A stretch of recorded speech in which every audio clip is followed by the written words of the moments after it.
Hello, this is advocate Himanshu Jha and welcome to all of you. बहुत से callers का ये क्वेश्चन होता है कि सर, पुलिस अगर हम पे दबाव बनाए स्टेटमेंट देते समय, जो कोर्ट मैरिज कर लेते हैं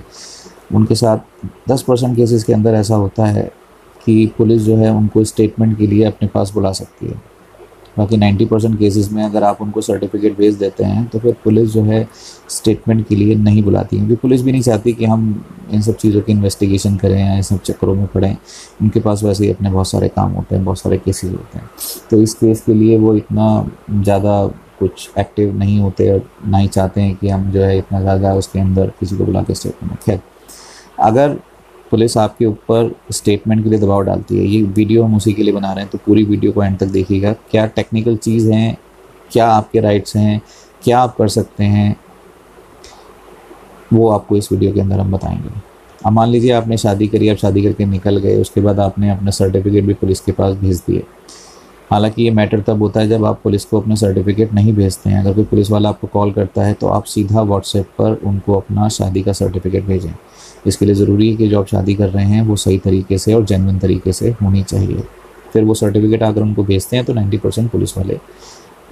फिर आगे कुछ कार्रवाई करते ही नहीं हैं, वो कंप्लेंट क्लोज कर देते हैं। अब अगर आप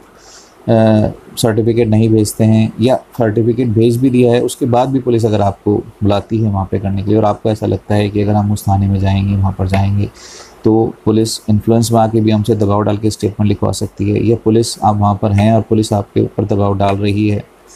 आपको ऐसा रीज़न टू बिलीव है कि वहाँ पर ऐसा हो सकता है, उसके घर वाले कुछ कर सकते हैं, तो आप उस पुलिस अधिकारी, जो भी उस थाना इंचार्ज, वहाँ पे जो थाना है,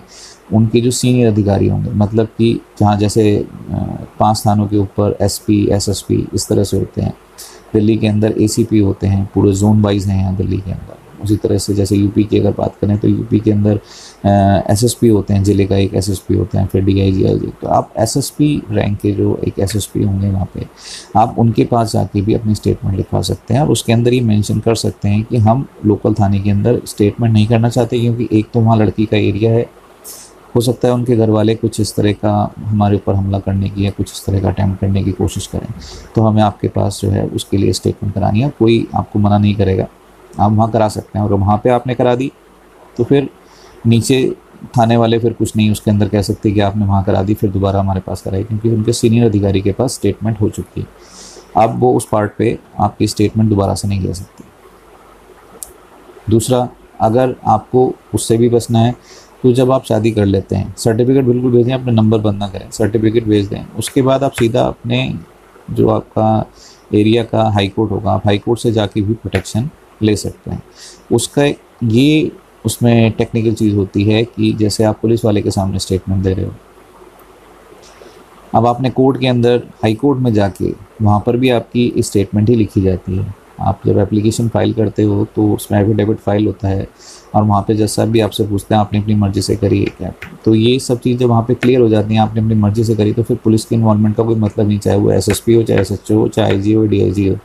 जब कोर्ट के सामने, हाई कोर्ट के सामने स्टेटमेंट लड़की की हो जाती है तो उसके बाद जब प्रोटेक्शन आपको मिल जाती है तो उसके बाद नीचे शादी आपने अपनी मर्ज़ी से करी या नहीं करी, एबडक्शन का केस हुआ,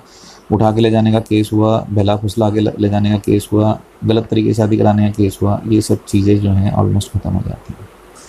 दूसरा एक चीज़ और आपको मैं बता देता हूँ, अगर आपने बाई चांस पुलिस के इन्फ्लुएंस में आके कोई स्टेटमेंट दे दी है मैरिज से रिलेटेड और आपका मैटर कोर्ट में चल रहा है, तो आप कोर्ट में जाके अपनी सही स्टेटमेंट भी दे सकते हैं, क्योंकि पुलिस के सामने दी गई स्टेटमेंट का कोर्ट को दी गई स्टेटमेंट से कोई लेना देना नहीं होता। और आप कोर्ट में बता भी सकते हैं, अगर आपने दबाव में आके स्टेटमेंट दी है तो आप कोर्ट में बता भी सकते हैं कि मुझसे जो वो स्टेटमेंट ली गई थी वो ज़ोर ज़बरदस्ती और दबाव में ली गई थी, मेरी सही स्टेटमेंट ये है। मतलब कि जैसे आप कोई थाने में या कहीं पुलिस आपसे स्टेटमेंट लिखवा लेती है कि शादी आपसे ज़बरदस्ती बिना आपकी मर्ज़ी की गई, डरा धमका के की गई और बहला फुसला के की गई, और ये इस दबाव में आपने स्टेटमेंट तो लिख दिया, आपने लगा कि अब तो मुझे पुलिस के सामने स्टेटमेंट दे दी, अब तो कुछ नहीं हो सकता। नहीं, ऐसा नहीं है। जब मामला कोर्ट के अंदर जाता है तो आप कोर्ट में जाके अपना सही बयान दर्ज करा सकते हैं और वहाँ पे वजह बता भी सकते हैं कि मुझसे जो वहाँ पे स्टेटमेंट ली गई थी, अगर वो ज़बरदस्ती आपसे ली गई थी तो आप वहाँ कोर्ट में ही बता सकते हैं कि वो स्टेटमेंट मुझसे ज़बरदस्ती ली गई।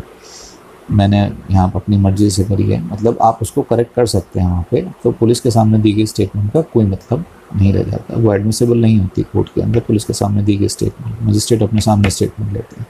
तो उस टाइम आप अपनी सही स्टेटमेंट दे सकते हैं। उम्मीद है इसमें समझ में आ गया होगा कि अगर पुलिस कोई दबाव बनाए तो आप किस तरह से अपनी बचाव कर सकते हैं, कहाँ स्टेटमेंट दे सकते हैं, कैसे प्रोटेक्शन ले सकते हैं, और कहाँ दी गई स्टेटमेंट का कहाँ वैल्यू नहीं होता। Thank you so much for watching this video.